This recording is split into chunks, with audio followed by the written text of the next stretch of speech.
여러분 안녕하세요. 이성애 교수입니다. 홍림복음 세상을 깨우는 말씀을 통해 주님을 믿고 의지하는 여러분에게 소망의 문이 열리는 시간이 되길 소망합니다.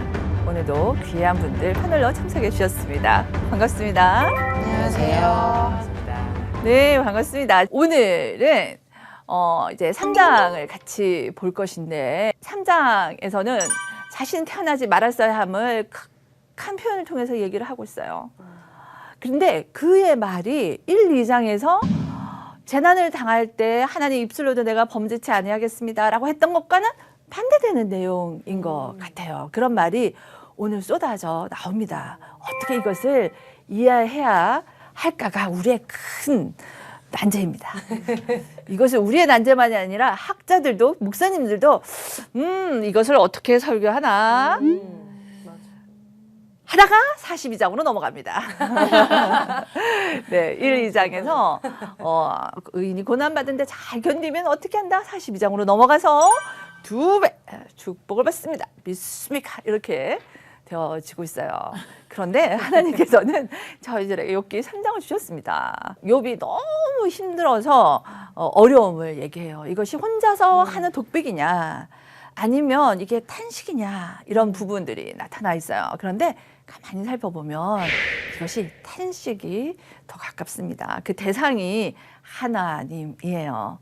그래서 앞에서 보면 하나님과 이 사탄과 또 욥의 반응 이런 것들이 서로 있었던 것처럼 여기서도 욥이 질문을 해요.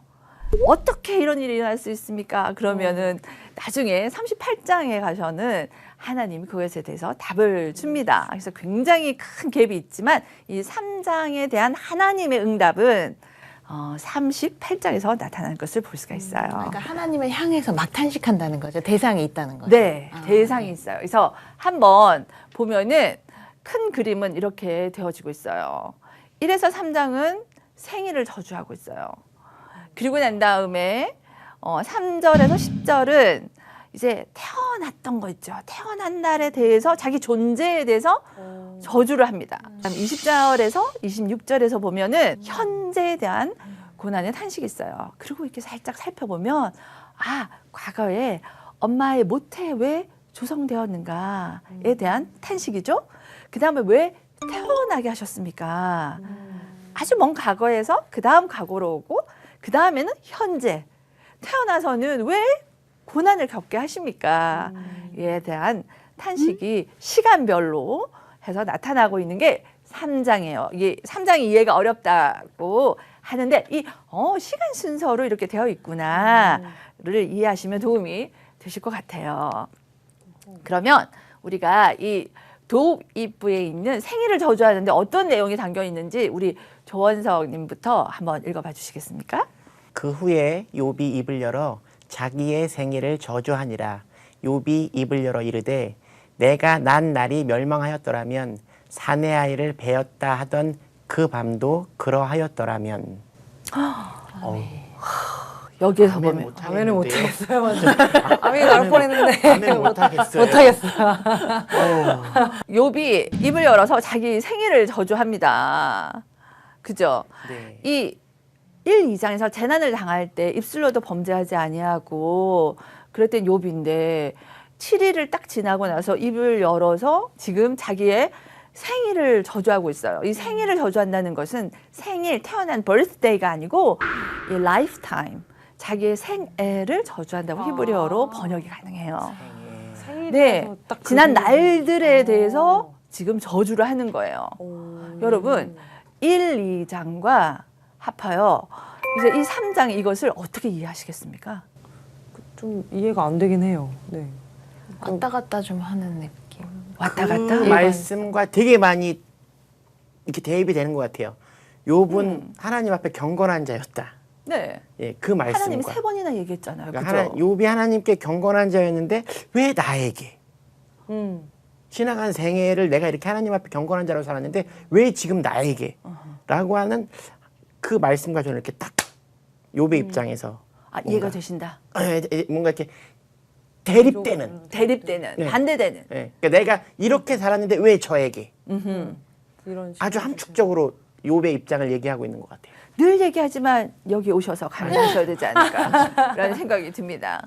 네, 여기서 보면 우리가 일반적으로 생각할 때는 하나님 앞에 입으로도 범죄하지 않았는데 왜 갑자기 입을 열어서 하나님을 향하여 생일을 저주할까라는 생각이 우리가 사실은 가장 먼저 들게 됩니다. 네. 그래서 이해하기가 어려워서 이것을 3장을 뛰어넘어서 42장으로 가게 되는 경우가 많아요. 그래서 지금은 정말 자기의 생에 지나왔던 날들에 대한 지금 탄식을 쏟아내고 있어요. 이렇게 해도 되겠습니까?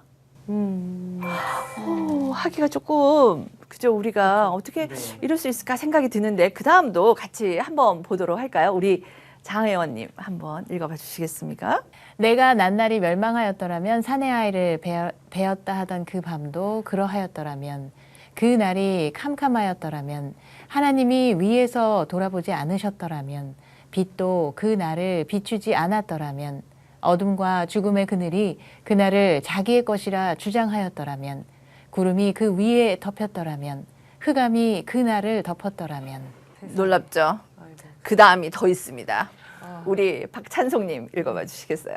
그 밤이 캄캄한 어둠에 잡혔더라면 해의 날수와 달의 수에 들지 않았더라면 그 밤에 자식을 베지 못하였더라면 그 밤에 즐거운 소리가 나지 않았더라면 나를 저주하는 자들 곧 리워야단을 격동시키기에 익숙한 자들이 그 밤을 저주하였더라면 그 밤에 새벽 별들이 어두웠더라면 그 밤이 광명을 발할지라도 얻지 못하며 동틈을 보지 못하였더라면 좋았을 것을 이는 내 모태의 문을 닫지 아니하여 내 눈으로 환난을 보게 하였음이로구나. 그러니까 자신의 존재의 출발점, 엄마의 모태에 조성된 것부터 해서 탄식을 쏟아놓고 있어요. 특별히 4절에서 6절 보여주시는 것처럼 캄캄했으며 어둠, 그늘, 죽음, 그 다음에 쉬지 못한 것 이런 모든 것들이 무엇과 같으냐면 하나님의 창조와 반대되는 것이에요. 놀랍게도 여기 도표에 제가 적어놨습니다. 제가 여기에 욥기 3장을 제가 읽으면 우리 조원성님께서 네. 오른쪽에 있는 것을 한번 읽어봐 주시길 원합니다. 그날이 캄캄하였더라면 첫째 날 빛이 있으라 빛이 하나님 보시기에 좋았더라. 네, 캄캄했으면 하지만 결국은 하나님이 빛이 있으라 한 것에 대해서 반대하고 있죠. 맞습니까? 그 다음 하나님이 위에서 돌아보지 않으셨다라면 하나님의 영은 수면 위를 운행하시니라. 그리고 궁창 위에 물이 네, 하나님께서 운행하시고 계셨는데 그것에 대해서 욥은 하나님 위에서 돌아보지 않으셨더라면 하고 반대되는 얘기를 하고 있는 거예요. 그 다음 어두움과 죽음의 그늘이 그날을 자기의 것이라 주장하였더라면 흑암이 깊음 위에 있고 하나님이 빛과 어둠을 나누사.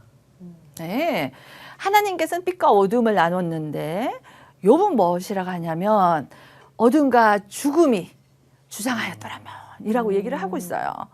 그 다음 6절에서는 그 밤이 캄캄한 어둠에 잡혔더라면 해 날수와 달의 수에 들지 아니하였더라면 하늘의 궁창에 광명체들이 있어 낮과 밤으로 나뉘게 하고 그것들로 징조와 계절과 날과 해를 이루게 하라. 네. 창조 때에는 하나님께서 광명체를 만드셨잖아요. 네. 그런데 욥은 뭐라고 하냐면 어둠에 잡혔더라면이라고 얘기를 하고 있어요. 그러면 우리 조원성님께서 21절에 있는 거 먼저 읽고 그다음 제가 욥기를 한번 읽어볼게요.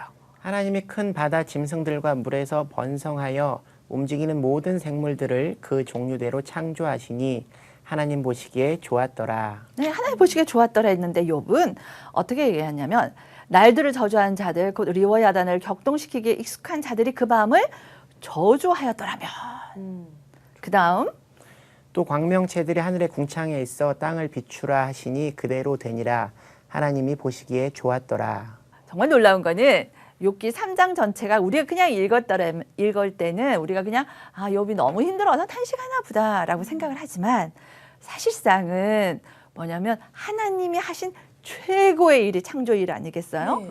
천하 만물을 만드시고 그리고 하나님의 형상으로 사람을 만드셨어요. 그건 정말 이 세상 그 어느 것이랑 비교할 수 없는 존귀함이에요. 인생은. 그거에 대해서 자신은 죽었더라면 태어나지 않았더라면 엄마의 모태에 조성되지 않았더라면 하는 것은 하나님을 향한 도전이죠. 감히 그렇죠. 반대되는 얘기를 감히. 하고 있는 거죠. 그래서 아까와 원석 씨가 네. 어떻게 의롭다고 칭찬 이렇게 많이 받은 애가 갑자기 이렇게 돌변하냐. 막 그게 아마 결국 칭찬을 받은 욥도 그 인간의 한계를 드러내는구나. 그런 생각이 딱 드네요. 딱 저희 모습처럼. 저는 약간 지금 이 대립되는 이 말씀들을 보면서 야, 욥이 하나님에 대한 지식이 굉장히 풍부한 사람이구나. 어떻게 이렇게 하나님께서 말씀하신 것들을 다 이렇게 일목요연하게 하나씩 이거 아니에요 이거 아니에요 이렇게 할 수 있나. 이 사람이 이 경건함이란 엄청난 사람이구나. 하나님에 대한 어떤 경외함이 엄청난 사람이었구나 라는 생각이 들어요. 정말 잘 포인트를 지적하신 것 같아요.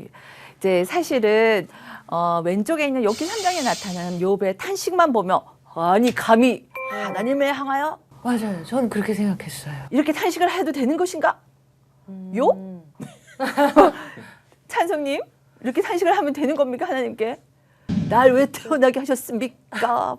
부모님을 향하여 아빠에게 속상하죠. 네. 하나님 입장에서 감히 우리가 할 수가 없잖아요. 근데 지금은 욥이 그렇게 얘기하는 거예요. 말하자면 하나님이 하신 것 중에서 가장 아름다운 것에 대해서 왜 그러셨습니까? 그때 어두웠더라면 이렇게 했다면 이렇더라면 하는데 장혜원님 정말 이게 사춘기를 겪고 있는 아들과 너무나 닮지 않았습니까? 엄마가 말하면 왜 그러는 거예요? 안 할 거예요. 이럴 거예요. 마치 그런 거와 같아요. 다 반대로 말하고요. 맞아요. 말하자면 여러분 그거예요. 제가 잘 설명하는 거는 어떤 거냐면 내가 아파요. 힘들어요. 왜 아프고 힘들고 가다가 꽈당 넘어지고 아파요. 그럴 때는 괜히 엄마가 옆에 서 있으면 엄마 때문에 내가 넘어졌잖아. 이렇게 얘기도 했었어요. 저는. 그렇죠. 괜히 아프니까 그렇게 했어요. 그때 아니면 속상한 일이 학교에서 생겼어요. 그러면 괜시리 집에 와서 엄마에게 막 이렇게 딴지를 걸어요. 괜히 나를 이렇게 해가지고 나는 이런 고생을 하다니 하고 나의 속상함을 옆집 아줌마에게 가서는 절대 얘기하지 않아요. 그렇죠. 그리고 모르는 사람에게 얘기하지 않아요. 맞아. 그러니까 나를 사랑하고 어떻게 하든 품어줄 분이 어머님이고 또 아버지가 알기 때문에 와서 거기에 아프다라는 말을 속상하게 얘기를 해요. 그런데 자녀들은 어떻게 그렇게 엄마 아빠가 한 것에 귀한 것이 어떤 건지 알고는 그냥 손톱을 딱 세워서는 무악 하고 그 부분을 긁어요. 으악 하고 왜 날 낳으셨습니까? 뭐 이렇게 내가 엄마의 자식만 아니었더라면 무악 이런 일 없으셨나요? 좀 말하자면 원성님께서 얘기한 것처럼 욥은 하나님은 참 잘 알았던 것 같습니다. 하나님이 창조주인 것도 알았고 어떤 일을 하셨는지를 알았기에 조목조목 그에 대해서 얘기를 할 수 있었던 것 같습니다. 그래서 욥이 1, 2장에 있는 욥 하나님은 성품을 가져서 여호와를 경외하고 악을 떠나고 그저 여호와를 경외하고 입술로도 범죄하지 않았다고 하나님을 알았던 하나님은 성품을 가진 욥이 3장에 가서 갑자기 성격이 바뀌어서 그 다중인격자처럼 다중이가 나와서 딴 애가 나와서 막 얘기하는 것이 아니다라는 거예요. 알기 때문에 하나님을 1, 2장에 얘기했던 것처럼 아는 자이지만 그렇지만 이렇게 얘기를 하고 있는 것이에요. 왜 그럴까요? 왜 이렇게 얘기를 할까요? 그것은 너무 아파서예요. 너무 아파서. 너무 아파서. 우리가 이렇게 탄식해도 됩니까? 요? 하고 반창성님께 물었을 때 막 이렇게 하셨어요. 네. 우리도 정말 그래요. 하나님 앞에 내가 입을 열어서 나의 지나온 날들에 대해서 우리가 이렇게 저주의 말을 쏟아 놓을 수 있습니까? 해도 괜찮아요? 하지 말아야죠. 하지 말아야죠. 라고 하지만 뒤끝에 잠깐 여운이 남아요. 왜냐? 하면 안 되죠. 하지만 생각해 보니까 새벽 기도에서 좀 한 거예요. 네, 내가 하나님, 저의 인생은 언제 펼쳐질까요? 저는 이 사람 때문에 너무너무 고통스럽습니다. 그리고 하나님, 저를 이렇게 두실 수 있습니까? 라고 얘기를 해요. 맞아요. 그것이 우리인 거예요. 그래서 제게 강의할 때 이렇게 탄식해도 되나요? 그랬을 때 저기 뒤에 앉은 한 분이 손을 자신에게도 들지도 못하고 이렇게 드는 거예요. 그렇게 해서 물어봤어요. 그럼 어떻게 해야 되나니까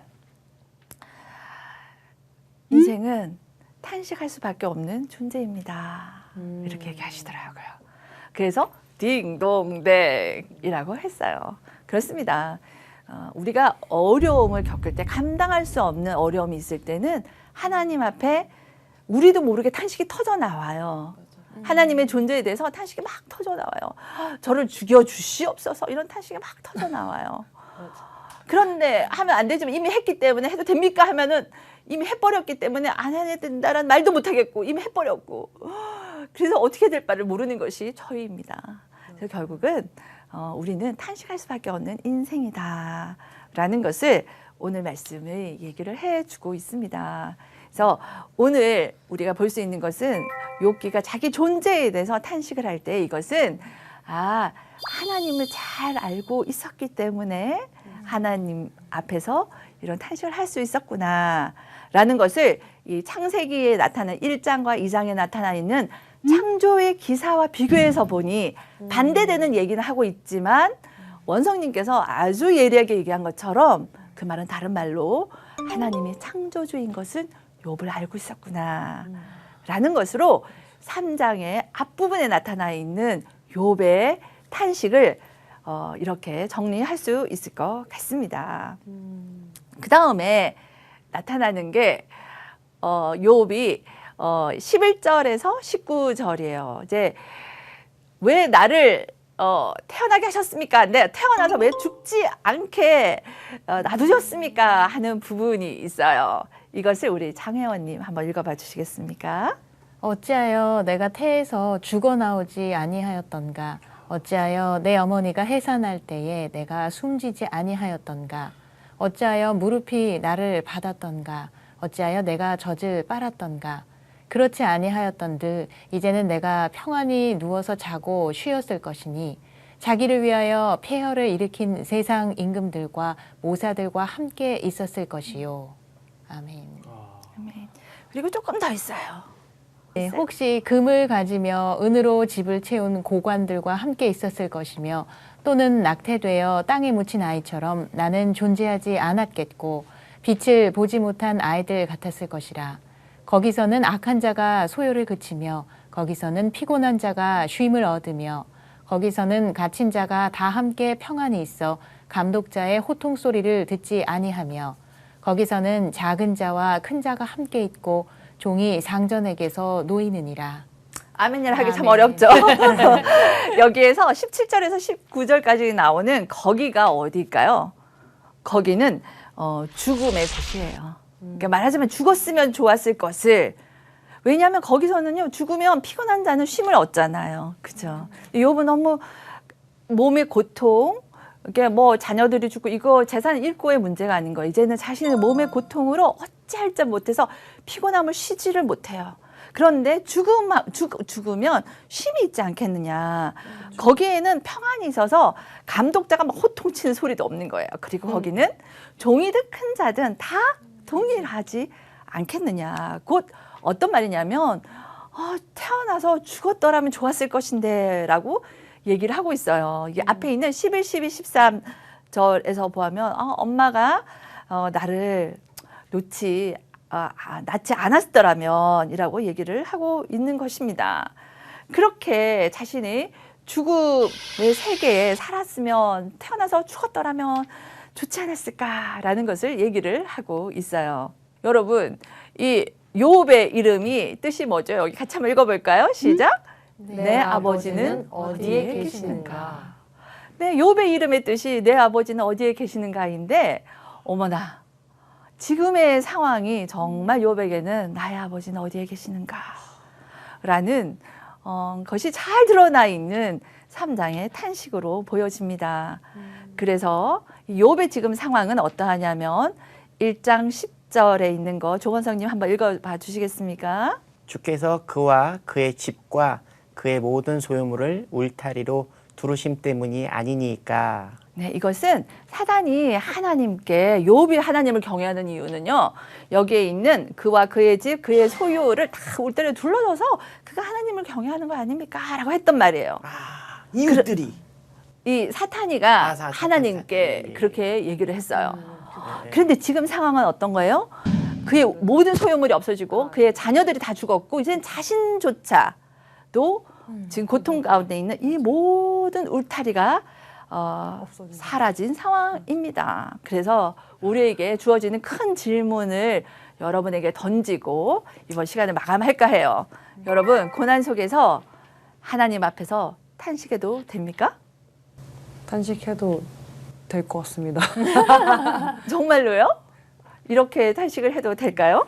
사실 정도의 차이지 시편의 다윗의 시도 하나님에게 탄식하는 말씀이 많지 않습니까?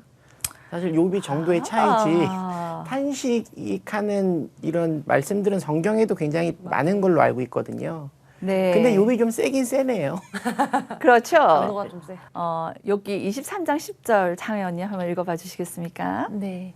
그러나 내가 가는 길을 그가 아시나니 그가 나를 단련하신 후에는 내가 순금같이 되어 나오리라. 네. 가장 좋아하는 찬양인데요. 그렇습니까? 그렇습니다. 욥기서에서 3장 11절, 12절, 23절에서요. 어찌하여 뭐 3번 탄식하면 끝난 거 아니겠습니까? 그렇게 하나님을 향하여서 질문하고 탄식을 했어요. 근데 하나님은 우리에게 그 탄식을 하도록 허용해 주십니다.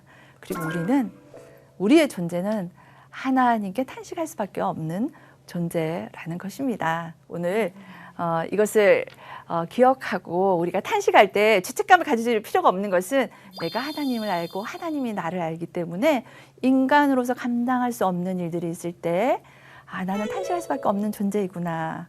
그러나 내가 하나님을 알고 탄식을 하는 저희들이 되어야 될 것 같아요. 또한 하나님께서는 그것을 허용하셔서 그것을 다 듣고 아신다는 것을 기억하시기를 바랍니다. 오늘 하신 것 중에서 깨달은 점이나 질문들이 있으실까요?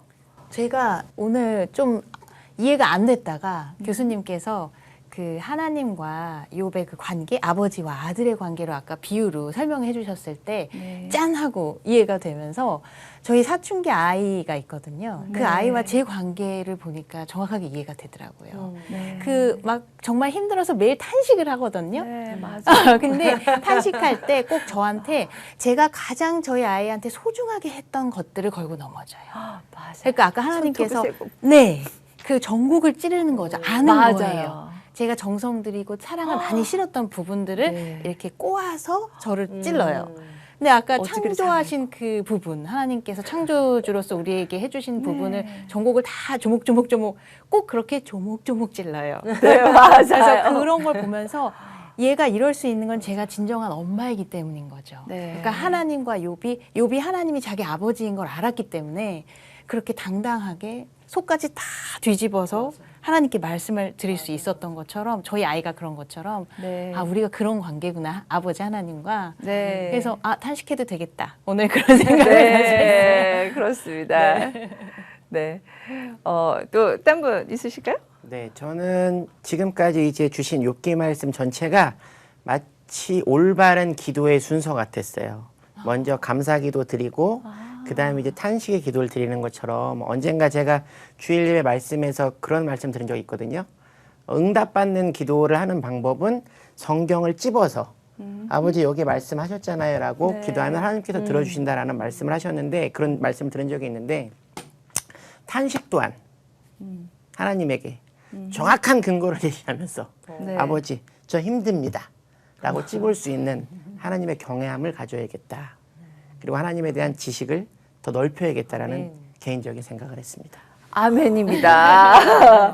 아멘입니다. 너무나도 좋은 말씀으로 이렇게 마무리해 주셔서 감사합니다. 오늘은 이제 욥의 탄식이라는 제목을 가지고 공부를 했습니다. 그래서 욥의 탄식에서 우리는 탄식할 수밖에 없는 존재이다라고 얘기했는데 오늘도 하나님을 의지하면서 더욱더 하나님을 알아감으로 강건함으로 또 보내시는 여러분이 되시기를 바랍니다. 함께해 주신 여러분께 고맙습니다. 감사합니다. 감사합니다. 수고하셨습니다.